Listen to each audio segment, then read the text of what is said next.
Hey, it's Matt with McGee Farms, and I'm going to take a quick look at where our garden is, how it's been going. We're in the early part of July right now. I believe it's July 8th today.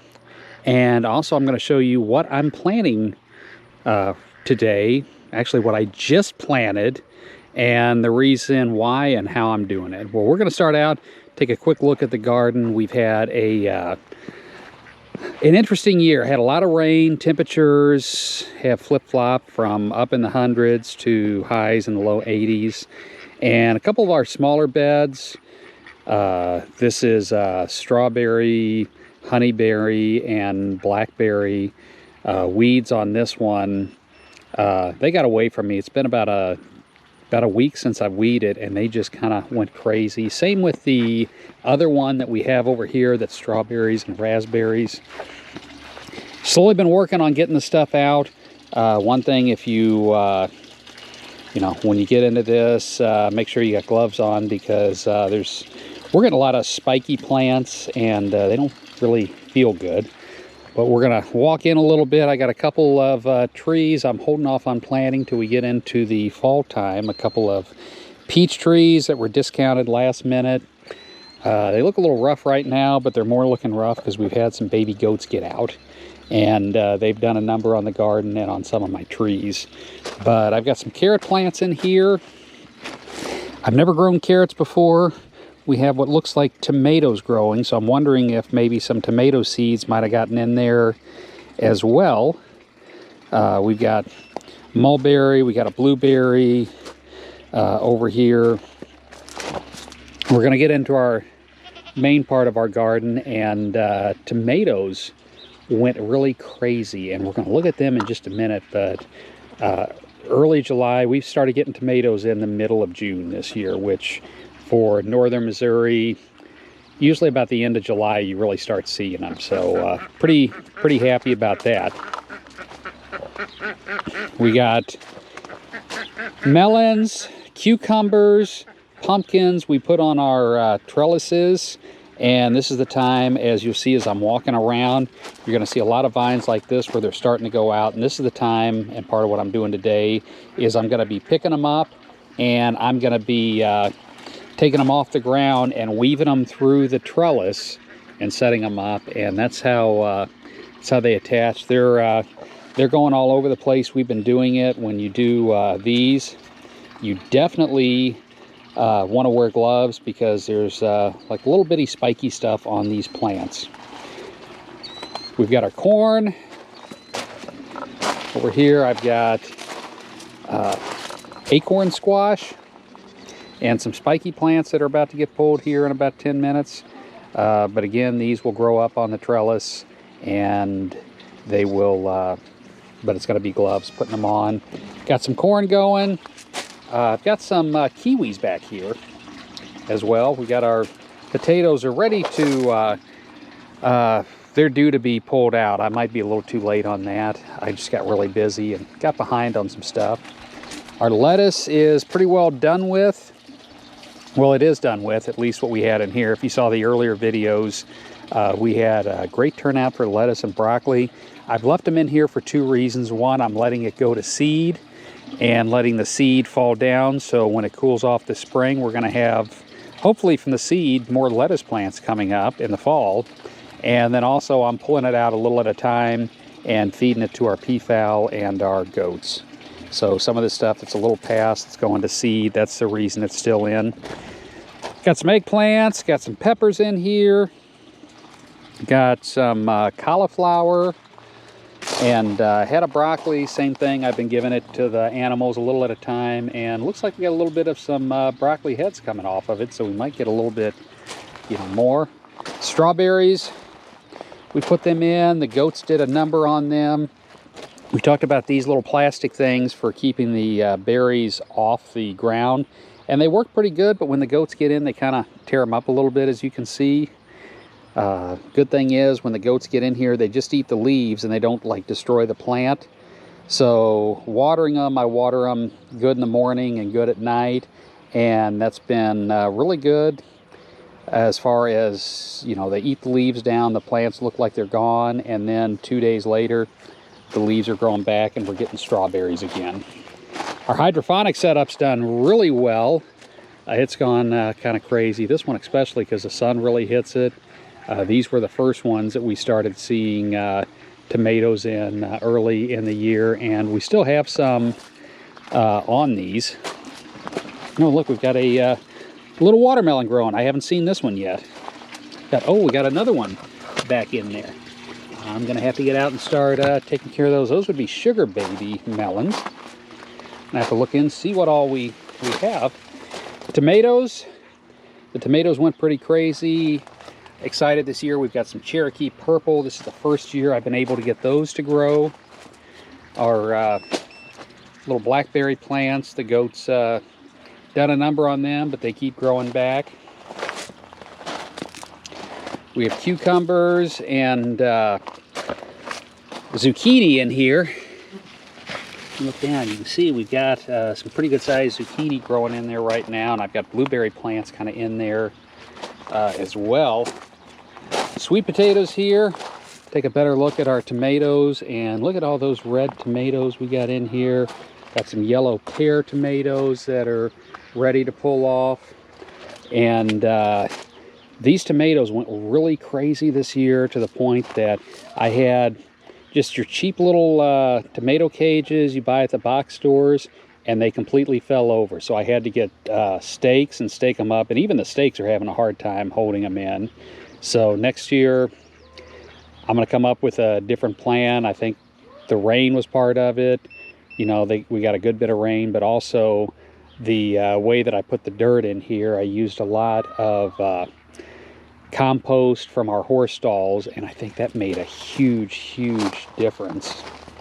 Got our onions down here. We're pulling them today.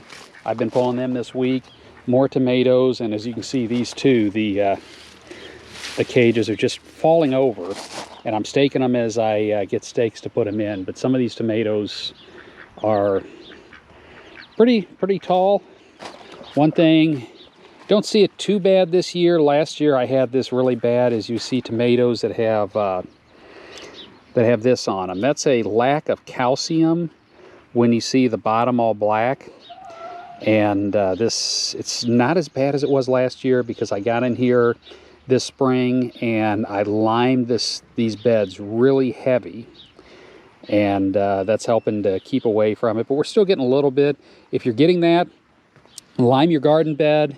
It helps a lot. If you are getting it, and of course lime takes a while for it to really get in there, you can get some antacid, some Rolaids, some Tums, crush them up, put them in water, and pour them straight on the plant, and that'll give them the calcium that they need, and will bring them back really quick, and help get rid of that. And we got our little patio peach trees. We got our little duck here. She's well, I'll show you what she's doing over there here in a minute. Our patio peach trees been doing good. The goats have hit the leaves a little bit, but they keep growing back. See all of our tomatoes. More of what I was talking about, how we've got the all the melons and everything is vining out where we gotta put it up. And you really gotta watch these because you don't want to step on the vines, and you want to get them early on, because once they start to get a little thick, they're kind of hard to weave in and out. Over here, well, our little duck was in there because she's got herself a little duck nest I found last night. But we got some other melons, and this is one thing we do. I'll put a little link to these on the descriptions, but we have these little mesh bags, and what we do is we put these around the melons, and that way they're tied up to the trellis, and as the melons get too big, if you don't, they will fall off. Now there's a couple of ways you can go about saving them. One is you get these little mesh bags. Some people use pantyhose, and you put the melon in. It supports them, kind of like a little hammock, and it lets them grow. The other thing, and what I do more than anything else here, is a lot of our cantaloupe and our melons, I have really small ones. Like some of these cantaloupes that I'm growing are the size of a softball when they're fully developed. And they don't have that much weight, so they don't fall off. But we do have some bigger ones, like in here, and that's where we have these mesh bags. And we're going to have to do that to support them. Otherwise, you're watching them, you're waiting for your melon, and about the time they get to where, you know, you think you're doing good, you come back and they're on the ground. So yeah, definitely if you're doing the trellis and you're doing melons, definitely something that you want to do. Now, I mentioned that we are getting ready to plant one thing this time of year in July. We really don't plant a whole lot, but there's one thing that we do plant. And we're going to walk up to the house and I'm going to show you. I just got done planting them. I actually shot a video, and for some reason the camera messed up and didn't record it. So we're going to go back up there and I'll show you what I did. So I'm up at the front of my house here, and you know, we've done a little landscaping. We got some flowers, got some hibiscus growing, got a lot of mint that we put in. You see we got this mulch. Well, this mulch is the key to a lot of what we grow. Now this is spearmint. I think we've got a couple different kinds of mint, but you put it in here, you get the mulch on it, and it really helps it grow, helps it spread. We like to do a lot of flowers up here. We have a lot of hummingbirds, just crazy amounts of hummingbirds. And so, yeah, flowers to keep them, plus our bees. You know, we do have a couple of beehives here on the farm. And over here, and this is where we got into it, where I got everything planted. Because you're probably wondering, why am I at the front of the house? Well, this is why. This mulch, for some things, is perfect as far as a growing medium. And so we'll come over here to my table.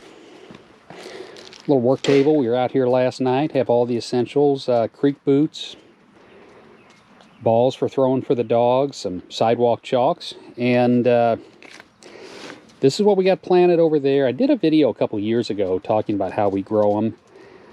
We just planted them. So the small pumpkins, small squashes. You got baby boos. You got you know, harvest blend. Another harvest blend. We had quite a few of different ones that we put in there. And the Jack B. Little, that's another one. These little gourds. Now the thing about this, if you notice, 70 days to harvest, 90 days to harvest, 95 days to harvest. So about 80-90 days. Well, this is the beginning of July, which means when these are going to be coming up is going to be right at the beginning of October, when you're kind of looking for them, right before Halloween. And so what we do, see, one I didn't get down, is we just take the seeds, we pull back a little bit of mulch, put the seed in there, cover it over. This mulch stays wet all the time. And we water the flowers and we water in here. And what's going to happen is they're going to get plenty of moisture. They're going to start growing. They'll grow in these mulch beds. And they really don't look that bad. You know, it's in your landscaping, but you know, the way they're in there, the vines growing, it actually kind of looks neat. You get a lot of flowers, and then once they're done, they don't have much in the way of roots, so they're really easy to pull up as well. But this whole bed here is going to be covered with pumpkins, little mini pumpkins, little mini gourds. And we have a lot of kids that come up here, and they like to go play in the creek, play around the farms, play around the farm here. So when they're here, you know, we've got all these little pumpkins. They can come, they can just pick them themselves. Plus, you know, the dogs, you see them running around in all my videos. We have 4 dogs. We have 3 labs and a Brittany.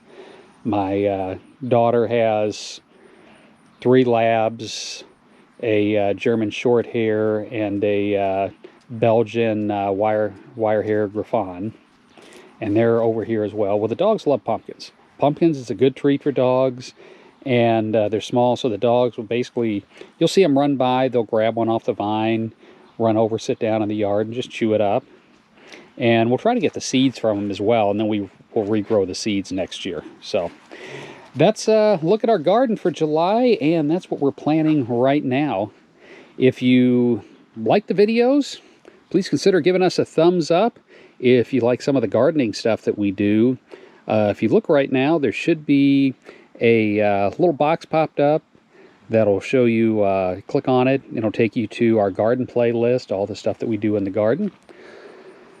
Also consider subscribing to the channel. It is appreciated, and it helps the channel grow. Till next time, it's Matt with McGee Farms. Have a great day.